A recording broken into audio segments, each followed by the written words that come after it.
So, hey, everybody, thanks for staying until the last presentation today. I'm going to talk about the craft of cladding facades with wood. The title suggests that I am a practitioner. This is because I have been working as a carpenter for many years. So, when I was working as a conventional carpenter, I was employed in a medium-sized company in northern Norway. So here you see a picture, for example, where I'm standing in front of a single house that we are building with my colleagues. When I was working there, my task was very much to assemble pieces of wood which were industrially produced. For example, claddings, so the boards that are of wood and they are on the facade of the buildings. So here are the brown ones, which we see an example of here. So this is what I refer to as cladding. Sorry, I lost my mouse. Here it is. In this introduction, I kind of chose to talk about this kind of cladding, the particular royal timber cladding, which is number one in Norway nowadays, so the most sold kind of timber cladding. I thought it was a good example of my point, which is that nowadays we consider that wood cladding is a product.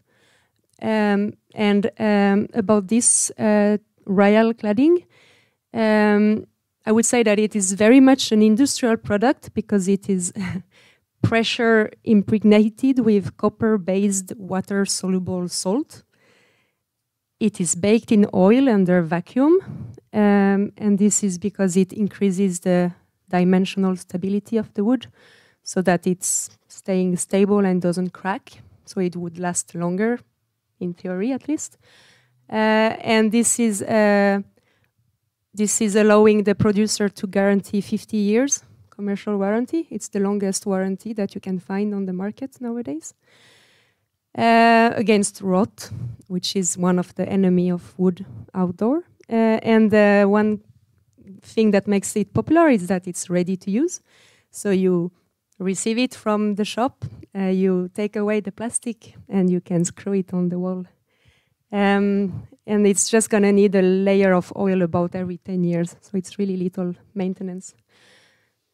On the right, you can see other examples of timber cladding products.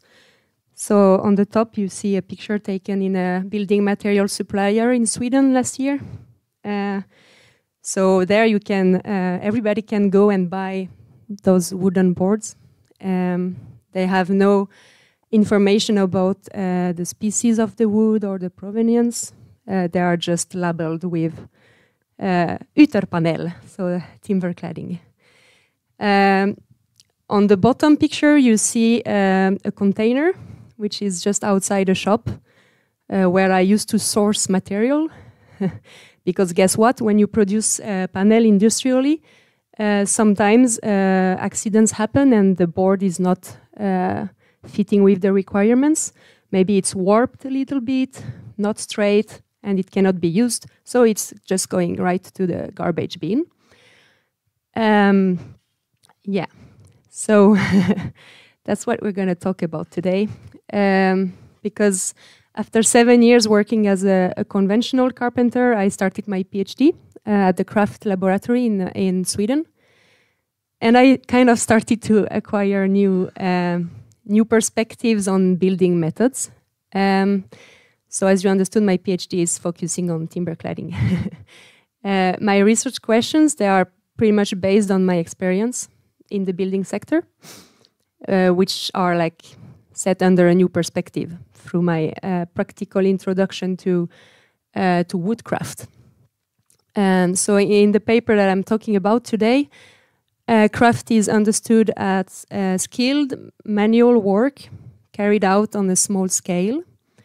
So on the right, the pictures are showing examples of what I consider crafted cladding. Simply, I could say about this one, it's the same one, sorry. This is in Sweden. This wood is taken from older trees, like a broadleaf tree, which you see here in the foreground. So this is reflecting local practice where you use the local resource to craft the architecture. And then it is covered with traditional breathable paint from Sweden. So it's typical paint that when you touch it, it's staining your fingers because it's breathable. There is no plastic in that paint, so it lets the wood breathe. It's also really easy to produce. You just need pigments and flour. So it's like making pancakes. So my research seeks to address the paradox that we try to achieve circularity in industrial production nowadays, while the focus in industrial production is on the commerce of finished products, more than on durability and quality. So this is something that was stressed by the craftsman Pai many years ago already. And he stated that the primary concern of all manufacturers is not with making things, but with getting rid of them afterwards. So my research question is which aspects of wood building craft could inspire circular material use in the context of timber cladding? And to answer that question, I made an exploration of timber cladding from an ontology of a process instead of a product. And to do that, I used autoethnography. So I didn't do talk aloud accounts, but I did write what I was thinking and feeling. So I based my research on phenomenological inquiries because my research is practice-based, as you can see on the picture on the top, where I am planning a piece of wood. And then I used literature from multiple practice and research field to contextualize my findings. Among literature, there is the work of the designer Stuart Brand, who was really inspiring. He wrote a book which is called How Buildings Learn. So it's very much about the life of buildings and what happens after we build them. And he stated that finishing is never finished. So that was a cornerstone for my work because it was really traducing what I was feeling in my phenomenological inquiries when I was working with wood. So for him and for me, it appears to be no clear distinction between the process of design, production, maintenance, and repair. And this kind of point of view, you can find it in many different fields. For example, in archaeology, Gosden and Malaforis have been using the same kind of logic. They developed process archaeology based on the work of the philosopher Whitehead. And for them, artifacts were historically processes, not finished products. For example, if you look here at this picture, it's a picture of a ceiling in a house from the, well, it's hard to date a house, but I would say from the 1700s in Norway. And the boards that are on the ceiling are obviously coming from former cladding because they have traces of wooden plugs and painting and erosion from the sun. So the idea with process archaeology is that if one day this is a part of an archaeological find, then you would have to acknowledge the fact that those pieces of wood were not ceiling boards or cladding boards. They had another kind of story.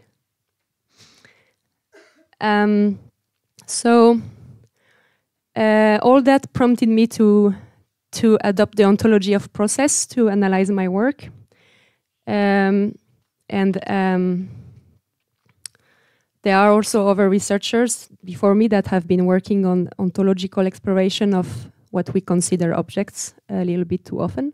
For example, Alam and Ingold did explore the ontological question of a table's existence as a complete artifact or as a phase in the life history of a piece of wood. So based on this exploration, I got a first result, which is very much about material appropriation. I brought with me a piece of timber cladding, the product. So this is actually resulting from a material cut that I had to do on the construction site. Because as I was telling you, those products are ready to use, but sometimes, or actually most of the time, you need to cut them to obtain the right length before you put it on the facade. And then you obtain authentical garbage. You can't do nothing with that. You're not even supposed to burn it because it's full of plastic. I'm gonna pass it to you.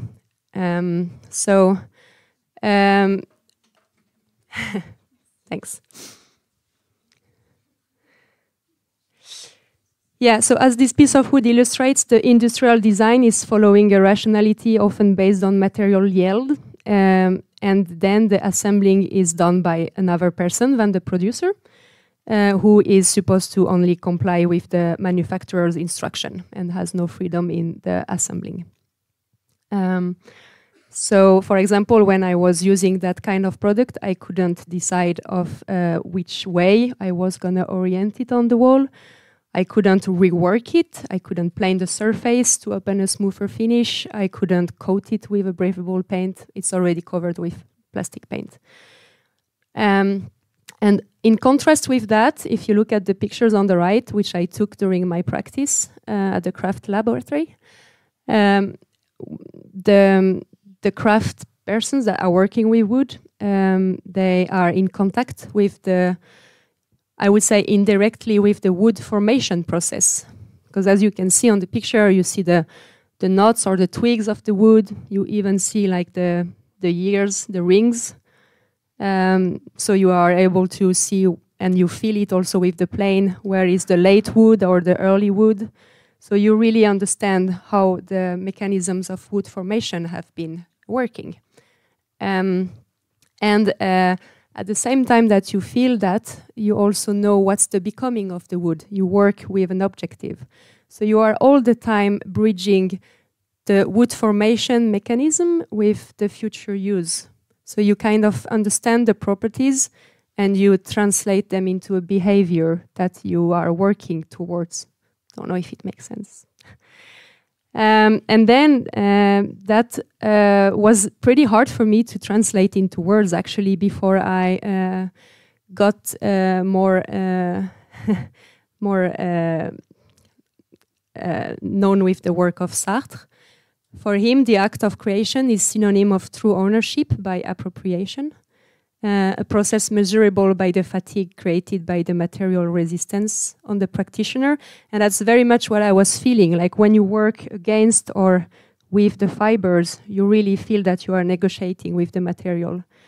And there are other researchers that work with that mechanisms. For example, Bremo and Mostafavi and Leva Barrow. Nowadays, in our Western society, I would say that wood building craft is mostly represented in the field of built heritage, so that's how I approached it. And I also interviewed some carpenters working with wood and heritage. And I really noticed that I acquire knowledge of traditional material, for example, wood, like real raw wood, not plywood, you know. And they really understand also the decay processes because they work with restoration and maintenance. So they have like all the cycle in their head and in their hands. So they really know how to utilize the wood mechanism formations to obtain durable material and objects. And at the same time, they don't only develop skills, they also develop a feeling of responsibility. So this is something that the researcher Hauckland has been writing about. He has been crafting a pair of skis, and he was saying that when he was doing that, he was feeling a great responsibility of respecting the qualities of the wood and gratitude to the tree for giving him this possibility. In synthesis, the first result is about the fact that in industrial production, on the one side, timber cladding is a product, and products are made to be consumed, which is characteristic of a linear paradigm. Sartre is saying that the destruction and alimentary enjoyment of consumption is following a non-achievable appropriation and ownership by the users. I would add that this is non-achievable also by conventional carpenters that are assembling pieces of wood instead of forming those pieces of wood. And on the other hand, you have the crafting of the timber cladding, which is a real process, which follows the cycle of wood generation, wood decay, and resource replenishment. Because in craft, you always look for the resource you need and you respect it in a way that the next generation is going to have it available also. It's like a cornerstone in craft, woodcraft at least.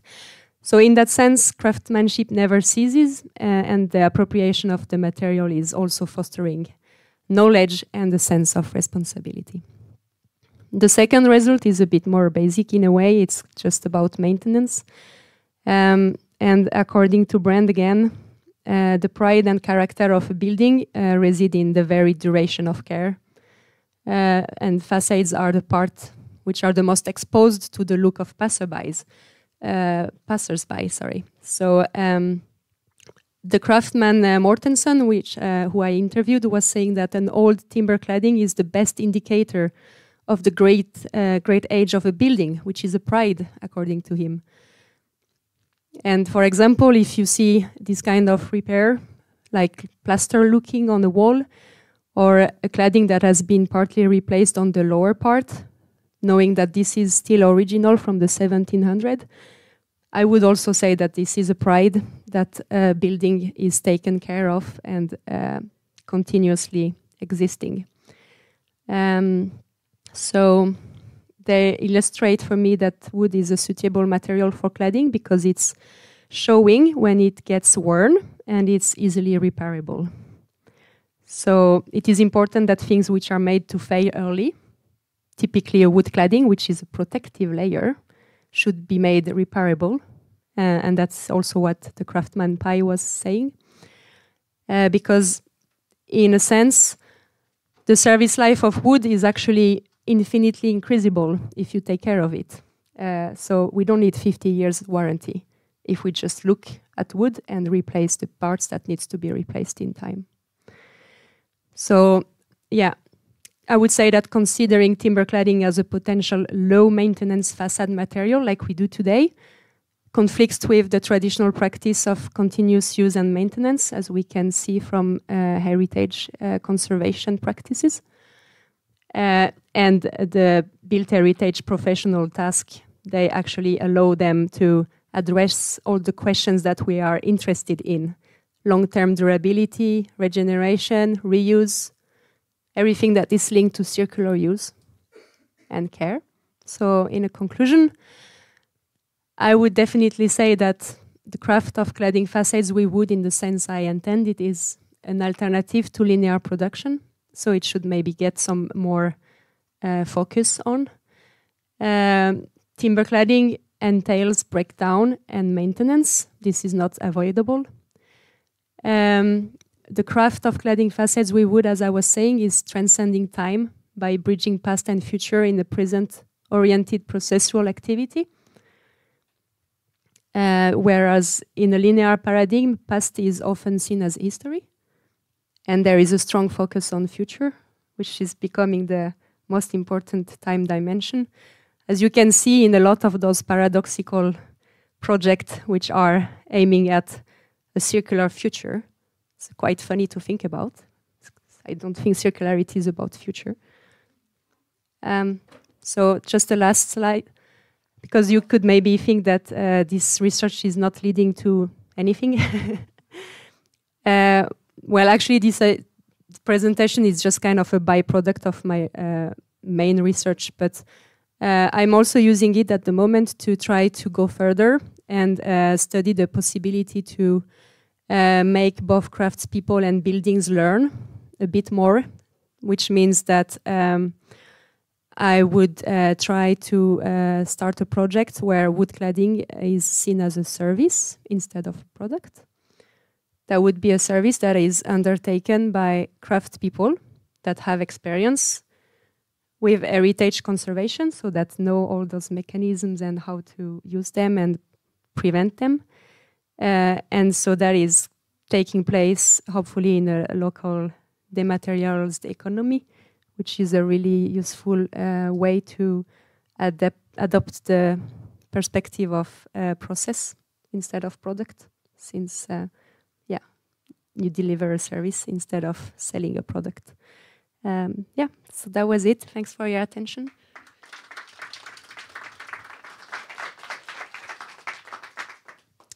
Thank you very much for your presentation. Do you have any question?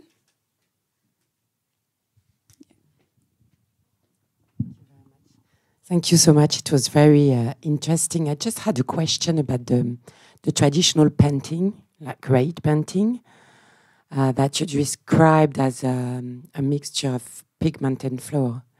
And I just wanted to know, so it sounds very cheap too. So I just wanted to know what quality it had and what quality it was maybe lacking to be replaced by this plastic-based treatment. I'm not an expert of the painting, but I will try to answer your question. If there is anyone else with more knowledge, of course you can help me. But as far as I understood, so the pigments in that case, which are coming from an iron mine in Sweden, are helping against biological attack of microorganisms, because it's somehow poisonous for them. So it's protecting against microorganisms.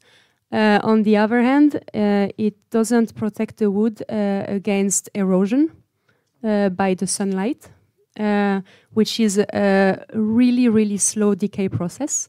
We think that it's just about a couple of millimeter erosion every 10 years. So it's not a big enemy, I would say. And then also it's, as you've seen, kind of fading if you touch it, so that it's definitely not the kind of paint that you can sell without maintenance.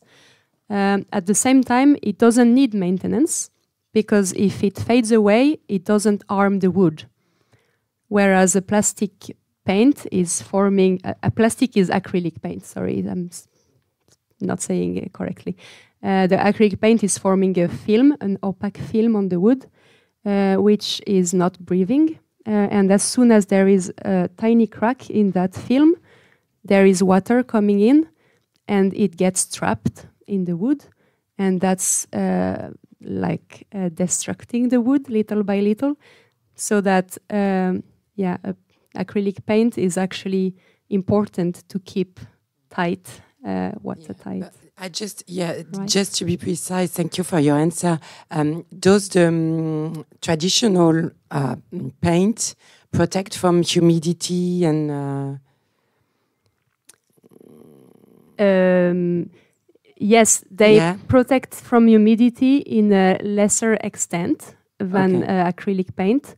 You have the breathable paint protects the least against humidity. Then there is oil paint, and then there is acrylic paint. That is the best protection against humidity as long as it's tight. But humidity is not such an enemy if you protect against microorganisms. The only thing that humidity might make then is the board might warp and swallow and shrink again, but not if you have a good quality of wood. Thank you very much. The question.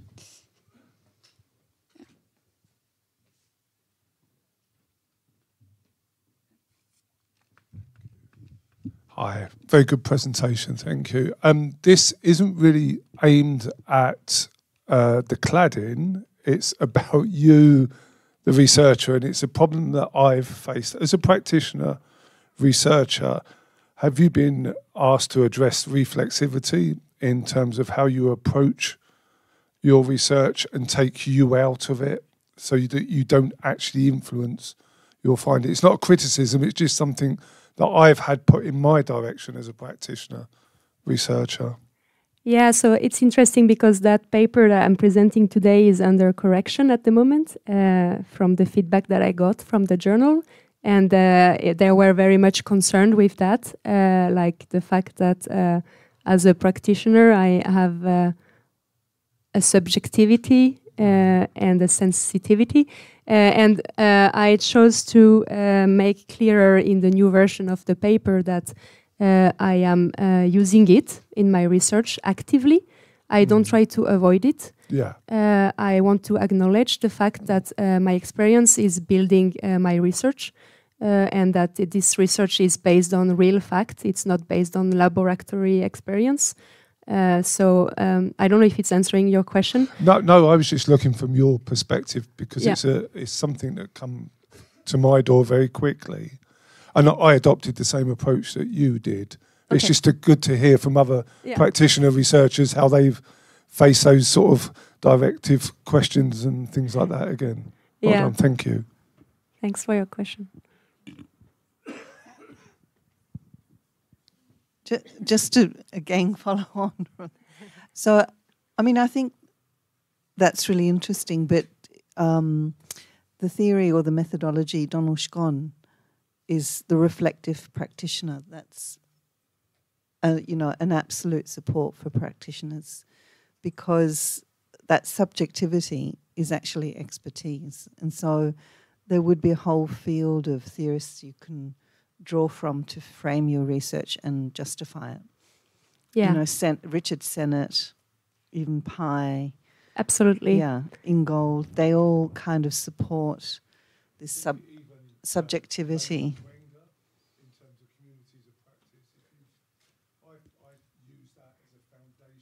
Yes. Yeah. Exactly. I was also going to say that now I'm going to take that perspective and I make it as an active choice to defend it. If you do the same and you do the same, then we are just like becoming stronger. And sometimes it's nice also to build a community instead of only referring to people that wrote really wise things, but 100 years ago. Which is great anyway, but it's also a bit silly sometimes to go so far back in time to deal with problems that are very much. Yeah.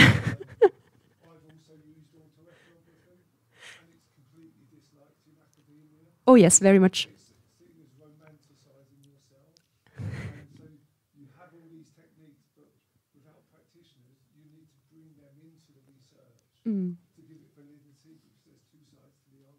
Exactly. That's why I was telling you about the problem for me to find appropriate journal sometimes, because I approach wood science from an ethnographic point of view, and it's two words that conflict very much.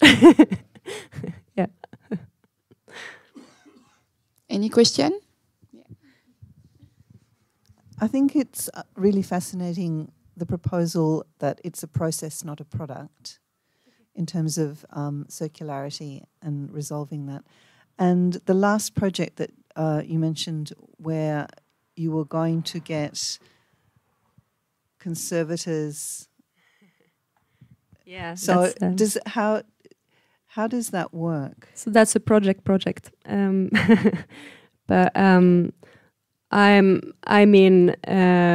I don't have any concrete detail. I just have like a coworker who is specialized in service product systems, and we are trying to look at how wood cladding could be seen more as part of the landscape and be treated as something more based on landscape architecture somehow. As you have gardeners taking care of your grass and your trees, you could have carpenters taking care of your wood cladding. it's really interesting. It's really this project is not even at the early stages before that, but just already to see all the challenges that are coming with that, and how important it is to try to go above those challenges. For example, in terms of insurances, in terms of how you deal with changes on the facade if a user wants to put a light on, or if he chooses to change the window placement, and who is responsible for what. So it's I hope that this project is going to become something, but you never really know with those things. But it's great to hear that people have positive feedback about just the thought. I think it's a really natural thought for everyone that has been dealing with craft, because this thing of having a finished product doesn't make so much sense, actually,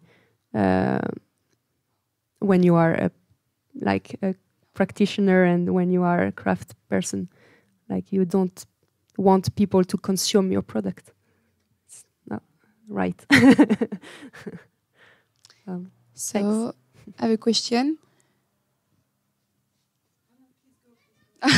Thank you. How to reconcile the contemporary requirement of energy, performance, and sustainability with the traditional artisanal know-how of wood flooring? So, when talking with the crafts people that are working with heritage, and they are working as often as possible with traditional technique. For example, they are going pick the trees in the forest, and then they are selecting the different planks according to the purpose. They are planning them by hand, all these things, which sound really inefficient. Also, they work often with trees that are hundreds of years old instead of 30 years old, as the ones used for the plywood in the Fab Lab. So all those things make the process feel really, not working for us today. But at the same time, they say in the end that after a couple of years of practice, they are just as efficient as any other carpenter or industry. They produce just as fast, and they produce things that are going to last 3-4 times longer. So I think that it would be hard to have them build high buildings, for example, where you need really close to zero maintenance because of the need of scaffolding and stuff like that. But if we would start at least with single houses, as I was showing you in the introduction, those small private houses, or even like at the scale of a small school, if we could like reintroduce the not only the practice but the practitioners, so that they could be responsible for those things and provide us with all we need about circular use, I think that would be a great start. Yeah, so sorry, it's not a question, it's just actually to add on the discussion on practice-based PhDs and methodologies, because I come from the École des Arts School of Art in La Sorbonne.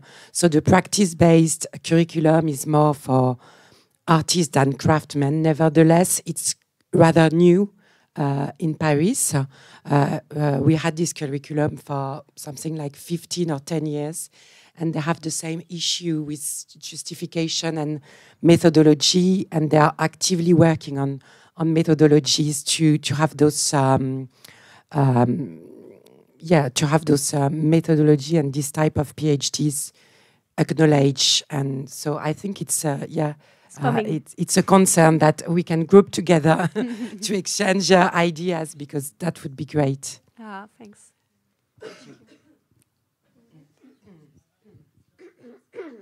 I wanted to react about the thing you said just before about the service you would propose, and you say it would be nice in a small place with small houses. But what I can see in the type of experience in France, as I know, is that when you try to develop a new service or a new kind of stuff that's not traditional, but it's traditional, but it's in a modern view or in a ecological view, so it's brand new. And finally, it's often big entreprises, je sais pas comment on dit, companies, sorry, that needs to that can invest in this kind of service, and it's good for their image. Of course, it's a kind of greenwashing, but it's also a need they have today to reduce the CO2 dioxide of carbon. So I just Thank you. let you know. It's really interesting because it's very much a concern. Like that is above my competence, but clearly, if you want to start a product service system, you need to have quite some money on the side, because you're not gonna sell things at once. You're gonna lease it more or less. So you're not gonna get so much money in the start, and you're gonna have expenses right away. So you very much need to have a capital. So I'm gonna try to team up with people that are competent in that field, which is not my competence. And I'm open for discussions about that, as it's like a project under formation very much. But yeah, I'm a little bit, because of my past in industrial production, I was working as an engineer before my years as a carpenter, and all those years on construction site, I'm a little bit seeing things black and white at the moment, and I would have problems to collaborate with big companies, but it's also a challenge for me to try to accept that it must come from there and it might work. It is a paradox, yes. I mean, by the time, step by step, maybe sometimes. So someday it can be a service that everybody can offer, or more people, at least. You're right. Thanks. Another one?